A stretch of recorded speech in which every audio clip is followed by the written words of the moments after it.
Hello students. तो हम पढ़ रहे हैं इलेक्ट्रोस्टैटिक्स और आज हम इलेक्ट्रोस्टैटिक्स का एक नया टॉपिक पढ़ेंगे जिसका नाम है इलेक्ट्रिक फील्ड। तो इलेक्ट्रिक फील्ड क्या होता है, इलेक्ट्रिक फील्ड की डेफिनेशन क्या कह रही है वो हम देखते हैं। तो इलेक्ट्रिक फील्ड की डेफिनेशन क्या है? The region around the charge particle within which the other charges experience a force of attraction और repulsion। तो डेफिनेशन से समझते हैं कि अगर हम कोई चार्ज पार्टिकल लेते हैं लाइक क्यू, ठीक है, तो इसके चारों तरफ का एक रीजन ले लिया हमने, ये इसके चारों तरफ का एक रीजन है। इस रीजन में अगर हम कोई भी दूसरा चार्ज लाइक ये चार्ज लेते हैं हम क्यू, तो ये अगर इस रीजन में लेकर आते हैं तो इस पे एक फोर्स लगता है। फोर्स कैसा हो सकता है? अट्रैक्शन का भी हो सकता है और रिपल्शन का भी हो सकता है। तो अट्रैक्शन फोर्स कब लगेगा? ये हम अगर लेते हैं ये पॉजिटिवली चार्ज पार्टिकल है और अगर हम एक नेगेटिव चार्ज लेके आते हैं, माइनस क्यू चार्ज लेके आते हैं, तो इस माइनस क्यू चार्ज पे कौन सा फोर्स लगेगा? अट्रैक्शन का फोर्स। और अगर हम एक पॉजिटिव चार्ज लेके आते हैं तो कौन सा फोर्स लगेगा? रिपल्शन का फोर्स। तो ये हो गया हमारा इलेक्ट्रिक फील्ड, किसी भी चार्ज पार्टिकल के चारों तरफ का एक वो रीजन जिसमें दूसरे किसी चार्ज को लेके आने पे उस पे अट्रैक्शन या रिपल्शन का फोर्स लगता है, उस रीजन को ही क्या कहते हैं? इलेक्ट्रिक फील्ड कहते हैं।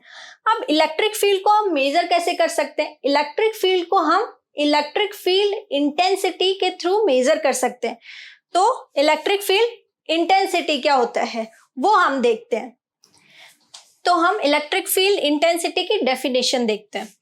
Electric field intensity at any point in the electric field is defined as the force experienced by a unit positive charge at that point. कोई भी इलेक्ट्रिक फील्ड है, इस क्यू चार्ज पार्टिकल की ये एक electric field है। इस field में एक ये पॉइंट ले लिया हमने P, तो इस पॉइंट P पे इलेक्ट्रिक फील्ड इंटेंसिटी कितनी है वो कैसे मेजर करेंगे? कि इस पॉइंट P पे कोई भी एक यूनिट पॉजिटिव चार्ज है, यूनिट पॉजिटिव टेस्ट चार्ज है। टेस्ट चार्ज होते हैं, कौन से चार्जेस होते हैं? Test charge. टेस्ट चार्ज वो चार्ज होते हैं जो बहुत ही छोटे होते हैं, जिनकी फील्ड का इफेक्ट इस क्यू चार्ज पार्टिकल की फील्ड पे नहीं होता है, उनको क्या बोलते हैं? Test charge. ठीक है, तो ये टेस्ट चार्ज क्यू है, पॉजिटिव चार्ज, वो इस पॉइंट पे अगर हम लेके आते हैं और वो जितना फोर्स एक्सपीरियंस कर रहा है, ये टेस्ट चार्ज जितना फोर्स एक्सपीरियंस कर रहा है उसी को क्या कहते हैं? Electric field intensity. तो इसको हम कैसे मेजर कर सकते हैं? इसको हम डिनोट करते हैं E से, ठीक है। और इसको कैसे मेजर कर सकते हैं? फोर्स अपॉन चार्ज, कि किसी भी पॉइंट पे जो क्यू चार्ज है, क्यू टेस्ट चार्ज है, वो कितना फोर्स एक्सपीरियंस कर रहा है, उसी को क्या बोलते हैं? Electric field intensity. और इलेक्ट्रिक फील्ड किससे मेजर कर सकते हैं? इलेक्ट्रिक फील्ड इंटेंसिटी से। ठीक है, तो ये हमारा हो गया इलेक्ट्रिक फील्ड इंटेंसिटी। अब क्या होता है कि जो ये क्यू चार्ज है, टेस्ट चार्ज है, इसका भी एक फील्ड होता है, ठीक है। और तो इसका जो फील्ड है वो इस चार्ज के फील्ड को क्या कर सकता है? डिस्टॉर्ट कर सकता है, ठीक है। तो हमें ये जो क्यू चार्ज है, टेस्ट चार्ज, इसको एकदम जितना पॉसिबल हो उतना छोटा लेना चाहिए ताकि वो इस क्यू चार्ज की फील्ड को डिस्टॉर्ट ना कर सके, ठीक है। तो ये हमारा दो टॉपिक हो गए, इलेक्ट्रिक फील्ड और electric field intensity. Electric field को हम मेजर करते हैं इलेक्ट्रिक फील्ड इंटेंसिटी से। तो हम इलेक्ट्रिक फील्ड इंटेंसिटी की यूनिट और डायमेंशन कैसे निकाल सकते हैं? हम निकालते हैं। तो यूनिट क्या होती है इलेक्ट्रिक फील्ड इंटेंसिटी की? इस फॉर्मूले से निकाल सकते हैं कि E is equals to force upon charge. तो फोर्स का यूनिट क्या होता है? फोर्स का यूनिट क्या होता है? न्यूटन। और चार्ज का यूनिट क्या होता है? कूलम। ठीक है, तो इलेक्ट्रिक फील्ड इंटेंसिटी का यूनिट क्या हो जाएगा? न्यूटन पर कूलम। ठीक है, तो ये इलेक्ट्रिक फील्ड इंटेंसिटी की यूनिट हो गई। इसी से हम इसकी डायमेंशन निकाल सकते हैं।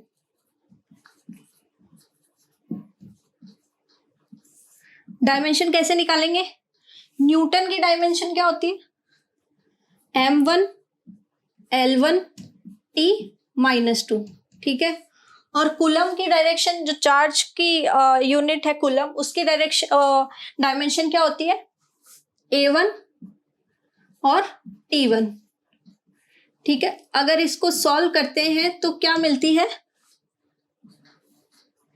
m1 l1, ऊपर t -2 है, नीचे t1 है, तो इसको ऊपर लेके जाएंगे तो -1 हो जाएगा, तो t कितना हो जाएगा? t -3। और a कितना है? a1। तो ये हमें मिल गई इलेक्ट्रिक फील्ड इंटेंसिटी की यूनिट और डायमेंशन। यूनिट क्या होती है? न्यूटन पर कूलम। डायमेंशन क्या होती है? m1 l1 t -3 a1। ठीक है, तो हमने देखा कि इलेक्ट्रिक फील्ड क्या होता है, इलेक्ट्रिक फील्ड को मेजर कैसे करते हैं, इलेक्ट्रिक फील्ड इंटेंसिटी क्या होता है। ठीक है, तो अब हम किसी भी पॉइंट पे एक पॉइंट चार्ज की वजह से कितना इलेक्ट्रिक फील्ड इंटेंसिटी होता है वो देखते हैं। ठीक है, तो हम एक सोर्स चार्ज, पॉइंट चार्ज लेते हैं, जिसको हम सोर्स चार्ज भी बोल सकते हैं। हमने लिया Q, और ये पॉइंट है, हम इस पॉइंट को क्या लेते हैं? O लेते हैं। ठीक है, इससे R डिस्टेंस पर, इस पॉइंट O से R डिस्टेंस पर, लेट अस से दिस पॉइंट इज P। इस पे हम एक यूनिट टेस्ट पॉजिटिव चार्ज लेते हैं। ठीक है, टेस्ट पॉजिटिव चार्ज क्या होता है? जो ये पॉइंट चार्ज है ये भी छोटे होते हैं, लेकिन जो ये टेस्ट चार्जेस होते हैं ये बहुत ही छोटे होते हैं। ठीक है, तो हमने ये डिस्टेंस कितना लिया है? ये डिस्टेंस लिया है हमने R। O से P तक का डिस्टेंस है R। ठीक है, तो जो ये Q है, Q चार्ज है, हमने इसको लिया है प्लस चार्ज, तो ये इस यूनिट पॉजिटिव टेस्ट चार्ज पे किधर फोर्स लगाएगा? इधर फोर्स लगाएगा। ठीक है, सिमिलरली अगर हम इसको माइनस लेते, इसको माइनस लेते, तो किधर फोर्स लगाता? इधर फोर्स, मतलब उसको अट्रैक्ट कर रहा होता, क्योंकि ये यूनिट टेस्ट पॉजिटिव चार्ज। और अगर प्लस ले लेते हैं तो ये इधर फोर्स लगा रहे हैं। ठीक है, तो हमें क्या निकालना है? इस पॉइंट P पे इलेक्ट्रिक फील्ड इंटेंसिटी कितनी है इस पॉइंट चार्ज Q की वजह से। ठीक है, तो कैसे निकालेंगे? According to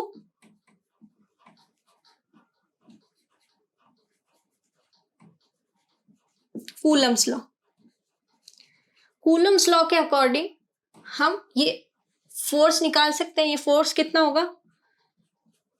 1/4 pi epsilon nought, दोनों चार्जेस का product, Q into Q not upon बीच के डिस्टेंस का स्क्वायर, तो R²।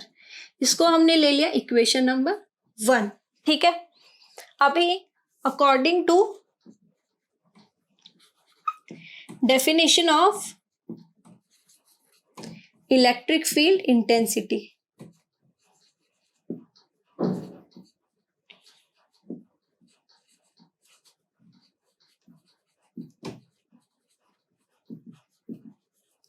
इलेक्ट्रिक फील्ड इंटेंसिटी हम कैसे निकाल सकते हैं? E is equals to F upon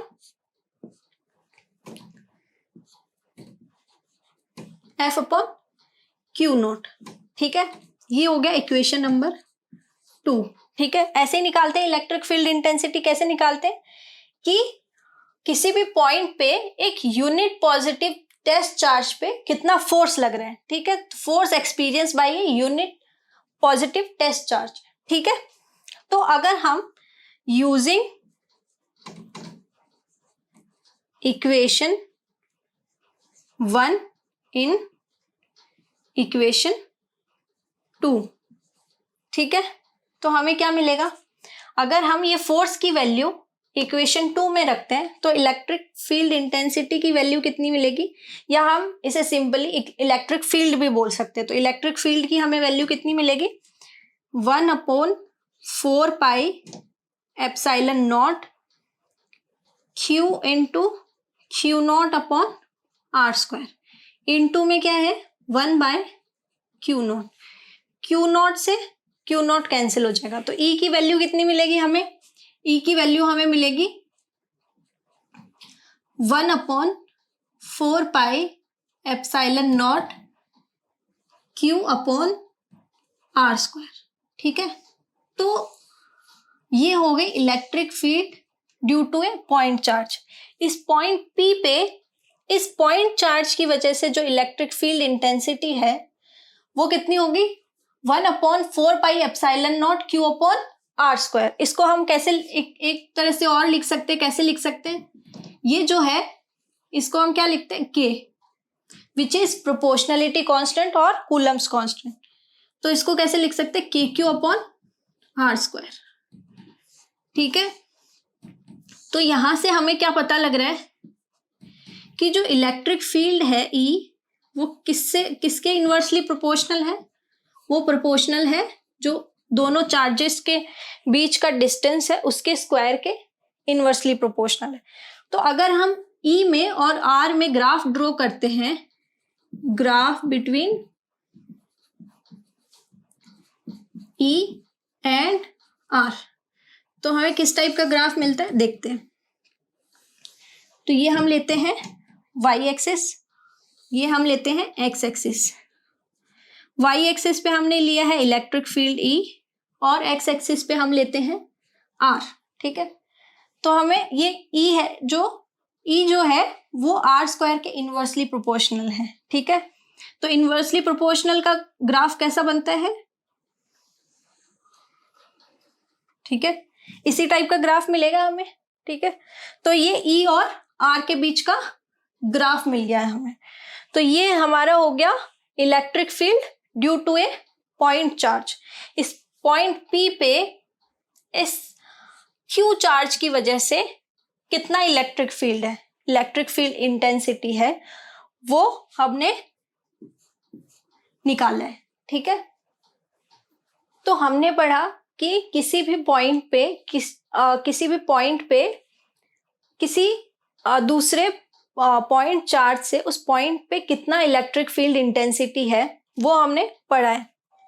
अभी हम क्या देखेंगे कि कोई भी पॉइंट है, लाइक हमने एक पॉइंट ले लिया P, इस पॉइंट पे एक सिस्टम ऑफ चार्जेस, मतलब बहुत सारे अगर चार्जेस हो, मेरे पास सिर्फ एक चार्ज ना होके बहुत सारे चार्जेस हैं, लाइक हमने ले लिया ये Q1 चार्ज है, ये Q2 चार्ज है, ये Q3 चार्ज है एंड सो ऑन, ये हमारे पास Qn चार्ज है। ठीक है, तो इन सारे चार्जेस की वजह से इस पॉइंट P पे इलेक्ट्रिक फील्ड कितना होगा वो हम कैसे निकाल सकते हैं। तो हमने पहले पढ़ा है कि कोई भी एक पॉइंट है उस पे बहुत सारे चार्जेस और चार्जेस की वजह से फोर्स कितना लग रहा है वो हमने किसकी हेल्प से निकाला था, सुपरपोजिशन प्रिंसिपल की हेल्प से।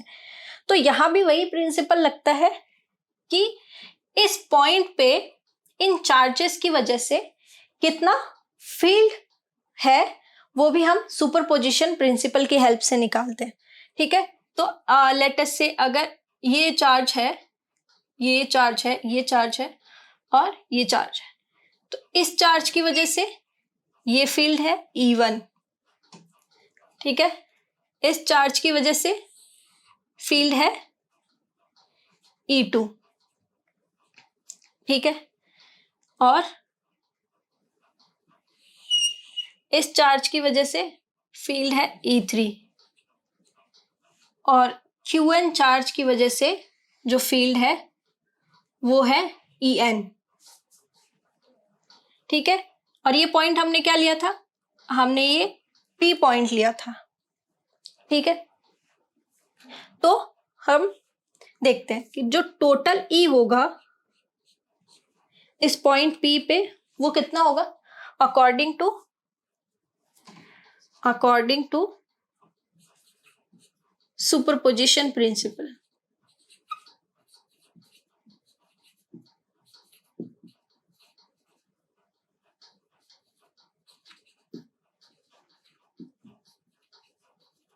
सुपरपोजिशन प्रिंसिपल से हम टोटल इलेक्ट्रिक फील्ड निकाल सकते हैं P पे। वो कितना होगा इन सारी फील्ड्स का vector sum.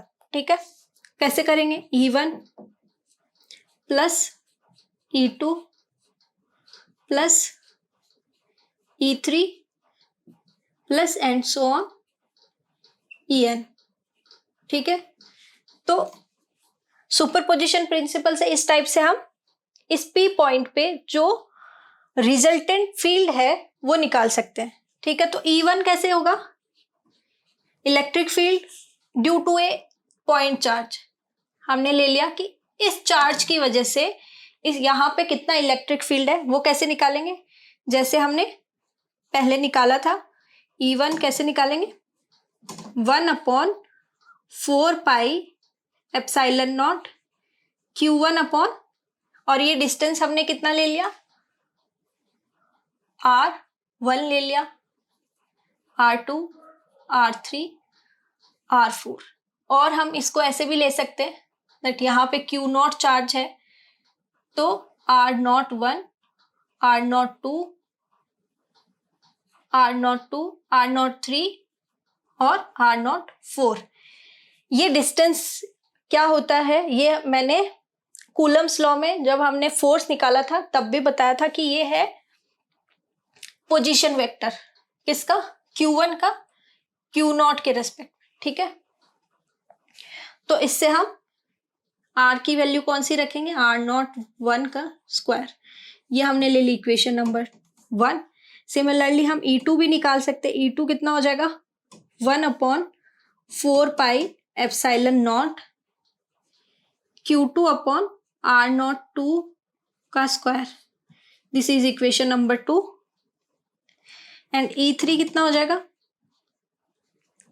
1/4 pi epsilon not Q3 upon R03 का square. This is equation number 3 and so on. सारे निकाल सकते हैं, E4, E5 जितने चार्जेस हैं। हमने एक लास्ट चार्ज क्या लिया है? Qn लिया है, जिसकी वजह से जो फील्ड है वो है En। तो En कितना हो जाएगा? En हो जाएगा 1/4 pi epsilon not Qn upon R0 n का स्क्वायर। इसको हमने ले लिया इक्वेशन नंबर 4। ठीक है, तो ये सारी वैल्यूज अगर हम इक्वेशन नंबर इसको ले लिया A, इस इक्वेशन A में रखते हैं तो हमें जो रिजल्टेंट फील्ड है P पॉइंट पे इन सारे चार्जेस की वजह से वो हमें मिल जाएगा। तो हम using equation 1, 2, 3 and 4 in equation A। ठीक है, तो E कितना हो जाएगा? E1 की वैल्यू कितनी है? 1/4 pi epsilon not Q1 upon R01 square plus E2 की वैल्यू कितनी है? 1/4 pi epsilon not Q2 upon R02 square plus E3 कितना है? 1/4 pi epsilon not Q3 upon R03 square and so on. जो Qn है उसकी वैल्यू कितनी है? 1/4 pi epsilon not Qn upon R0n का स्क्वायर। ठीक है, अब इसमें से कॉमन क्या है? इसमें से कॉमन है जो ये वैल्यू है K की वैल्यू, ये कॉमन है सब में। ठीक है, तो E जो है वो कितना हो जाएगा? इसको कैसे लिख सकते हैं? कॉमन पार्ट हम बाहर निकाल सकते हैं, 1/4 पाई एप्सिलॉन नॉट। फिर जो बचा हुआ पार्ट है वो क्या है, Q1 upon R0 1 square plus Q2 upon R0 2 square plus Q3 upon R0 3 square plus and so on Qn upon R0 n square. ठीक है, इसको हम सिग्मा के फॉर्म में भी लिख सकते हैं। ये हमें क्या मिल गया है, resultant electric field due to a system of charges. बहुत सारे चार्जेस की वजह से पॉइंट पी पे जो टोटल फील्ड है उसकी वैल्यू है। इसको हम कैसे लिख सकते हैं, और सिग्मा की फॉर्म में कैसे लिख सकते हैं, E is equals to 1 upon 4 pi epsilon naught sigma I is equals to 1 to n। ठीक है, तो ऊपर Q कितने हैं, चार्जेस की वैल्यू कितनी है, 1 से n तक, तो QI। ठीक है, इसमें भी R0 तो सेम है, बाकी जो है वो 1 to n तक है, तो R0 I स्क्वायर। तो ये हमें मिल गया resultant electric field due to a due to a system of charges. ठीक है, तो इस पॉइंट P पे जो फील्ड है, टोटल फील्ड है इन सारे चार्जेस की वजह से, वो कितना होगा, E is equals to 1 upon 4 pi epsilon naught sigma I is equals to 1 to n QI upon R0 I का स्क्वायर। तो ये हमारा टॉपिक हो गया electric field due to a system of charges.